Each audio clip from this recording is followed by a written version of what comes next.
com Bíblia, 7h30 todos os dias aqui em horário de Portugal. Nós estaremos com o nosso devocional diário. E ontem nós fomos até o capítulo 10 ali de Lucas e paramos ali no versículo 4 e hoje nós vamos dar continuidade a essa leitura. A intenção do devocional diário é ler a palavra de Deus junto com vocês. Rô, bom dia! Onde eu aprendo todos os dias, onde vocês aprendem todos os dias, a palavra do Senhor é como um tesouro que nós vamos cavando. E quanto mais nós vamos cavando, mais entendimento nós vamos tendo da palavra. E essa palavra, então, vai sendo enraizada no nosso coração e ela começa a frutificar não só nas nossas vidas, mas na vida das outras pessoas. A palavra da semana passada que marcou para mim foi a palavra do contentamento, e essa palavra ainda está ali no meu coração, me fortalecendo, frutificando, e então eu propago para outras pessoas aquele mesmo entendimento. E assim a palavra do Senhor, ela é viva. E o contentamento os olhos estão em Cristo, não estão nas tribulações, não estão na tempestade, os nossos olhos estão em Jesus, os nossos olhos estão na eternidade, os nossos olhos estão na promessa. Assim como o povo andou 40 anos lá no deserto, olhando para uma promessa que havia sido dada lá para Abraão, o patriarca da promessa, né? E eles andaram ali 40 anos no deserto, esperando, buscando do Senhor, entendendo no Senhor ali, através das revelações que o próprio Deus dava a Moisés, sobre se eles deveriam andar, se deveriam ficar. Quando a nuvem se movimentava, eles se movimentavam. Então era uma nuvem de dia, uma coluna de fogo durante a noite. E aqui o Senhor Jesus, quando veio e derramou seu sangue precioso ali naquela cruz, ele veio então fazer morada no nosso interior. Hoje nós temos o Espírito de Deus morando no nosso interior, então nós nunca estaremos sozinhos, nós nunca estaremos sozinhas, porque este Deus tem morada em nós quando nós aceitamos Ele como nosso único e suficiente Salvador. Então vamos orar para nós já darmos continuidade, a gente vai falar um pouquinho mais sobre esse capítulo 10 de Lucas. Senhor, obrigada, meu Deus, por esse tempo contigo. Obrigada, Senhor, porque nós estamos entregando as primícias dos nossos dias, do nosso dia. Hoje é o dia mais importante das nossas vidas. Estamos entregando aqui no teu altar, derramando, Senhor, no teu altar o nosso tempo, e que nós sabemos, ó Deus, que nós vamos receber de ti a porção para este dia, a porção ao qual nós necessitamos. Nós vamos receber o alimento necessário, Senhor, para este dia, para que nós possamos seguir fortes, fortalecidos, com passos firmes, sabendo que a nossa alegria está em ti. Senhor, se conosco nessa palavra. Espírito de Deus, nos ajuda, nos ensina, ministra em nossos corações e nos faz entender um pouquinho mais da grandiosidade que é a tua presença, que é o teu nome, Jesus. Obrigada por tudo, se conosco. Amém. Então vamos lá. O capítulo 10, ele começa falando o seguinte, que Jesus ali envia 72 discípulos dele para as regiões por onde ele tensionava passar. E nós comentamos que ele fez a mesma coisa ali através de João Batista, né? João Batista veio antes ali ministrar o arrependimento, ministrar o batismo, para que depois Jesus começasse ali, o ministério dele, falando verdadeiramente do reino de Deus. Então ele envia dessa forma os discípulos dele. E aqui nessa primeira parte ele também vai nos falar que faltam trabalhadores para a obra, que ele até nos pede para que nós oremos ao Senhor, né, pedindo trabalhadores para a obra. O que é o trabalhar na obra? É trabalhar na Igreja de Cristo, é trabalhar onde nós estamos. Logo que eu cheguei, antes de vir para Portugal, eu tinha na minha mente, eu quero fazer missões, eu quero ser missionária e tal. E ok, é válido isso, mas daí quando eu cheguei aqui, conversei com um casal irlandês, que foi a primeira igreja que nós passamos, e aí aquela mulher, aquela missionária falou, olha, Nós todos estamos em missões. Aonde nós estamos fazendo missões. Dentro da nossa casa, nós estamos fazendo missões. Lá no nosso trabalho, nós estamos fazendo missões. Quando vamos ali no mercadinho da esquina, nós estamos fazendo missões. Então, todos nós, o trabalhar na obra do Senhor, não é só trabalhar dentro da estrutura ali, igreja, mas é trabalhar propagando o Evangelho, falando desse Evangelho, falando do reino de Deus. E aqui mais para frente nós vamos ler que aonde os nossos pés pisarem, o reino de Deus já chegou. Aonde os nossos pés pisarem, as boas novas já chegaram através de nós, através do Espírito de Deus que está em nós, através da autoridade e do poder que já foi nos concedida lá naquela cruz. Então, quando nós vamos a Jesus, nós recebemos dele essa autoridade, esse poder que vem da cruz, para orar pelos enfermos e os enfermos serem curados, para orar para que as pessoas sejam abençoadas e então elas sejam também libertas de vícios, libertas de situações que fazem com que elas estejam amarradas, muitas vezes em dores emocionais, amarradas muitas vezes em padrões comportamentais, onde elas não precisam. Luiz, bom dia! Onde elas não precisam estar. Quando nós estamos em Cristo, todos os dias nós vamos sendo libertados. A nossa libertação, ela vai até a libertação dos nossos pecados, vai acontecer até que os nossos dias se findem aqui nessa terra ou até que Jesus venha. Então aqui ele envia e ele fala um pouquinho a respeito disso e ele vai falar também sobre não levem dinheiro, Lucas 10. Não levem dinheiro, não levem nem bolsa de viagem, nem um par de sandálias extras. O que o Senhor está falando para os discípulos aqui, né, dentro desse contexto? Confiem em mim. A sua dependência precisa ser completa em mim. Dependam de mim. Então Jesus nos fala a mesma coisa hoje para nós. Aquele problema sério que nós temos, seja um problema de saúde, seja um problema familiar, seja um filho rebelde, dependam de mim, dependam, seja na questão financeira, dependam de mim, confiem em mim, aumentem a fé. Se vocês não têm fé, peçam que eu mesmo aumento a fé de vocês, é o que o próprio Jesus nos fala. Então nós vamos continuar agora a partir do versículo 5. E aí ele continua aqui dando instruções aos discípulos nessa ida deles que antecede a passagem de Jesus por esses povoados. Quando entrarem numa casa, digam primeiro que a paz de Deus esteja nessa casa. Se os que vivem ali forem gente de paz, a bênção permanecerá. Se não forem, a bênção voltará a vocês. O que Jesus está falando aqui? Que nós somos pessoas que também podemos abençoar outras pessoas.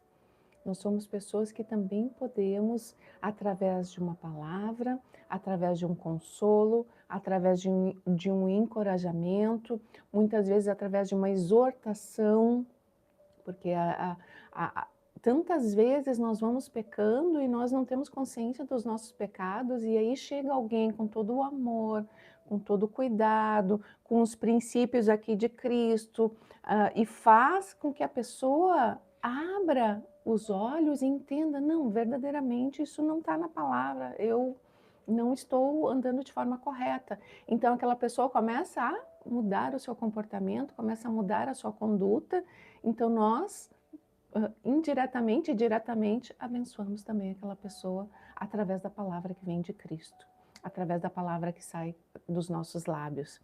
Então Jesus está nos dizendo aqui que nós podemos também declarar a paz de Deus sobre as pessoas, que nós podemos também declarar bênção sobre as pessoas em nome de Jesus, levando a palavra de Deus, levando o conhecimento, a verdade que vem dele. Versículo 7. E eu tenho um comentário a respeito disso. Quando nós vamos falar sobre bênçãos, nós precisamos entender que nós não abençoamos ninguém, mas aquele que está em nós, ele abençoa. Então, nós sempre vamos falar, olha, que Deus te abençoe. Eu já vi pessoas falando, eu te abençoo. Não, nós não abençoamos ninguém. É Deus que abençoa se Ele quiser abençoar. Nós precisamos entender isso, que a nossa autoridade, o poder, isso que nós falamos, que nós temos de Jesus, é de Jesus através de nós e em nós. Todo o poder, toda a soberania, toda a glória, toda a honra, todo o louvor é a Ele, não é a homens, não é a humanos. E aí, versículo 7. E aí Jesus diz aqui para eles: permaneçam naquela casa e comam e bebam o que lhes derem, pois quem trabalha merece seu salário. Não fiquem mudando de casa em casa. O que Jesus está nos falando também aqui? Trabalhar para o reino, né?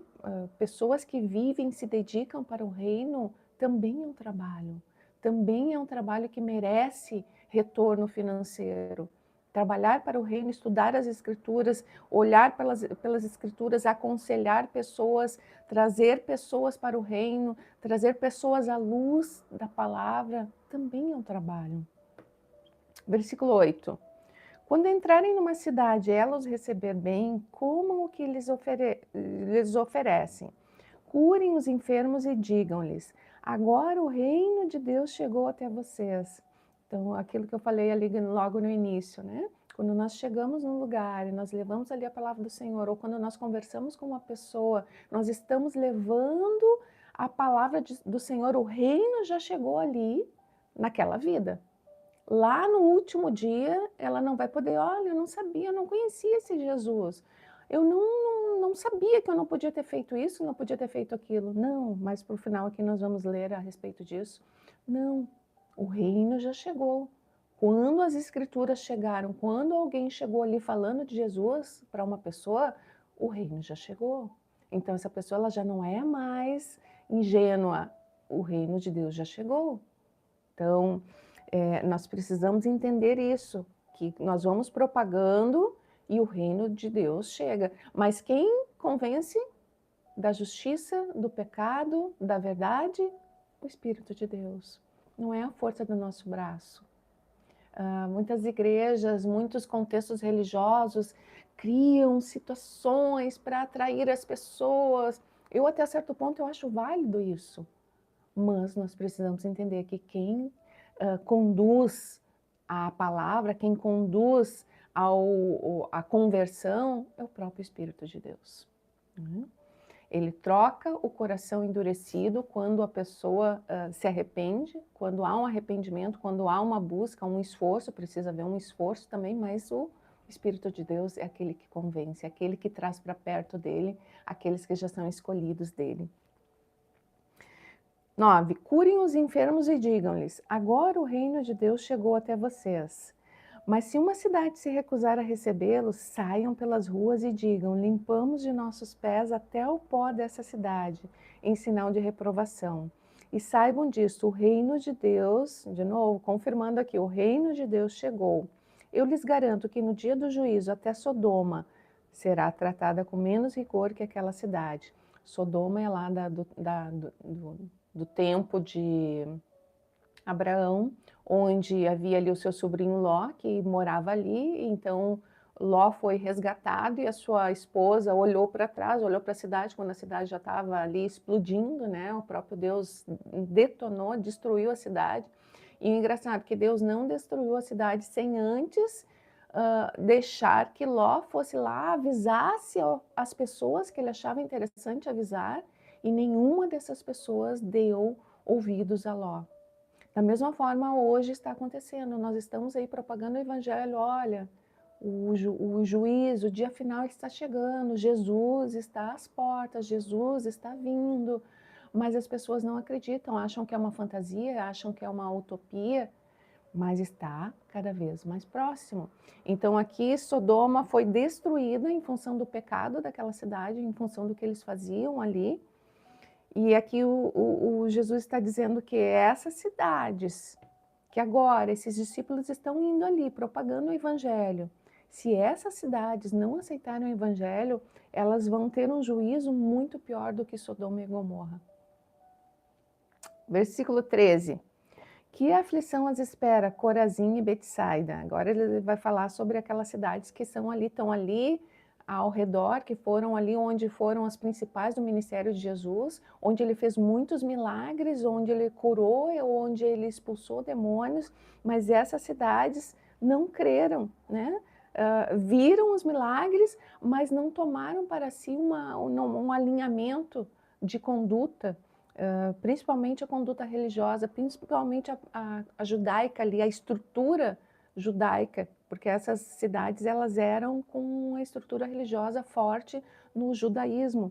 E aqui mais para frente ele vai falar sobre Tiro e Sidom. Por que ele cita Tiro e Sidom? Porque Tiro e Sidom eram cidades pagãs, eram cidades onde a idolatria elas não tinham fundamento judaico, né? Elas não tinham fundamento em Deus, então eram totalmente pagãs.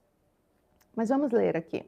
Porque se nas cidades de Tiro e Sidom tivessem sido realizados os milagres que realizei em vocês, há muito tempo seus habitantes teriam se arrependido e demonstrado isso, vestindo panos de saco e jogando cinza sobre a cabeça. Esse vestindo panos de saco e jogando cinza sobre a cabeça era um ritual utilizado pelos judeus, que era como se um quebrantamento total, uma humilhação total na presença de Deus, dizendo: olha, Senhor, está aqui, não, né, não sou digno. E a mesma coisa que Davi fez lá, enquanto o seu primeiro filho lá com Batseba, que foi o filho do pecado, né, que foi gerado da traição ali, do adultério de Davi e Batseba. Então Davi ficou ali 7 dias ali em jejum, humilhado nas cinzas, e a palavra de Deus nos fala a respeito disso ali. E aí quando ele recebe a notícia que o filho é morto, ele se levanta, então ele se lava, ele se limpa, vai ali, os seus servos servem a mesa para ele, e aí se questiona, os servos até se questionam: mas como que ele passou ali 7 dias enquanto o menino estava vivo, e agora que o menino morreu, ele então levanta do jejum? Então ele explica o porquê. Ele diz: eu ainda irei até ele. Davi está dizendo que ele irá até o filho dele quando ele, né, finalizasse a vida dele aqui nessa terra, ele iria até o seu filho, mas o seu filho não viria até ele. E que enquanto ele estava ali fazendo o jejum, Deus poderia de alguma forma mudar aquela situação, se ele quisesse. Então ele colocou ali a soberania toda na presença do Senhor, na presença de Deus, e ele estava dizendo que quando finalizou aquilo ali, Deus fez a vontade dele. E aí voltando, versículo 14. Eu lhes digo que no dia do juízo, Tiro e Sidom serão tratadas com menos rigor que vocês, e você, Cafarnaum, será elevada até o céu, não descerá até o lugar dos mortos. E eu vou finalizar aqui agora. Versículo 16. Então ele disse aos discípulos: quem aceita a sua mensagem também me aceita, e quem os rejeita também me rejeita, e quem me rejeita também rejeita aquele que me enviou. Então Jesus está dizendo aqui: quem nos rejeita, nós, povo de Deus. Ontem ainda via muito triste isso, na verdade. Eu vi um testemunho de uma família lá no México, onde eles moravam num vilarejo, e o México, com uma questão de religiosidade, que eu não vou entrar nesse contexto aqui, mas indo contra os cristãos, né? O que eles fizeram? Eles fizeram uma reunião ali naquele vilarejo, aqueles que não aceitavam Cristo como seu Salvador, não aceitavam que aquela família em específico adorasse a Cristo, tivesse Deus como seu Salvador. Então eles fizeram uma reunião ali naquele contexto ali de região, para ver o que eles iriam fazer, se eles iriam botar fogo na casa, ou o que eles iriam fazer, se eles iriam matar aqueles cristãos. Então eles decidiram cortar todos os benefícios daquela família. Cortaram luz, cortaram água, né, excluíram eles. E aí essa menina, que era uma menina, se eu não me engano, de 13 anos, uma pré-adolescente, estava ali contando o testemunho da tristeza que ela sentiu naquele contexto, mas do sentimento do amor e da proteção de Deus ali cuidando deles, cuidando da vida deles.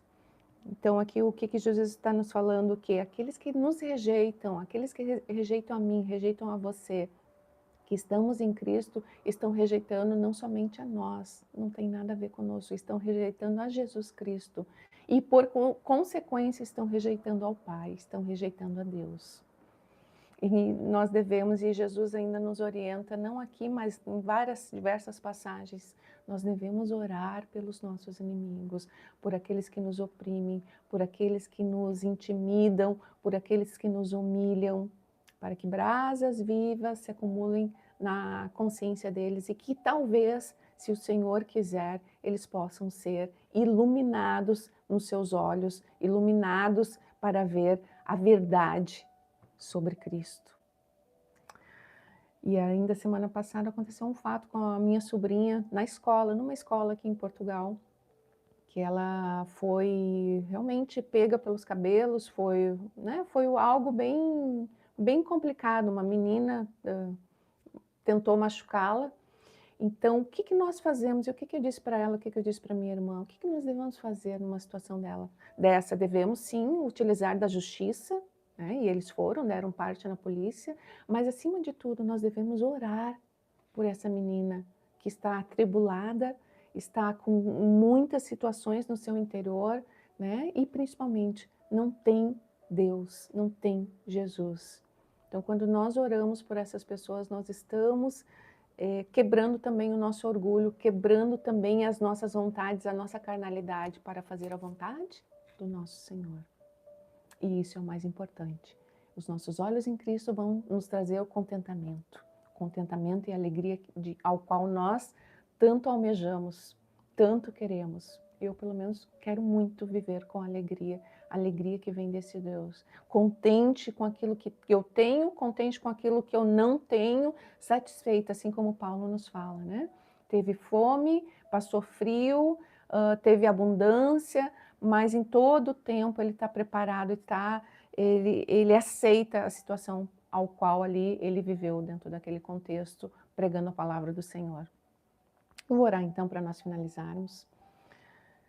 Senhor, obrigada, meu Senhor, pela Tua palavra, pelo Teu grande amor, pelas Tuas instruções. Senhor, eu te peço nesse dia que essa porção de alimento que o Senhor derramou sobre nós possa nos alimentar, possa aquecer os nossos corações e possa nos fortalecer, Senhor, diante das nossas lutas, diante das questões que diariamente vão sendo colocadas, Senhor, como setas para nos atingir, para nos enfraquecer. Mas nós sabemos que nós temos um Senhor e o nosso Senhor é o Senhor dos Exércitos.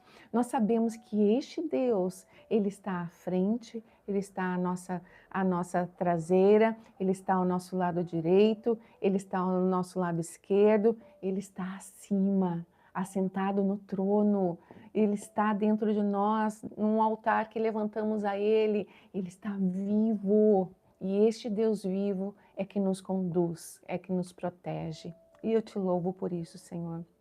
Que nós possamos ser curados em nossos corações nesse dia. Toda mágoa, toda angústia, toda amargura, toda falta de perdão, que possa ser eliminado dos nossos corações, das nossas mentes. Que nós possamos ser renovados em Ti nesse dia, Senhor. Em nome de Jesus. Amém. Amém, queridos. Bom dia. Até amanhã, se Deus quiser.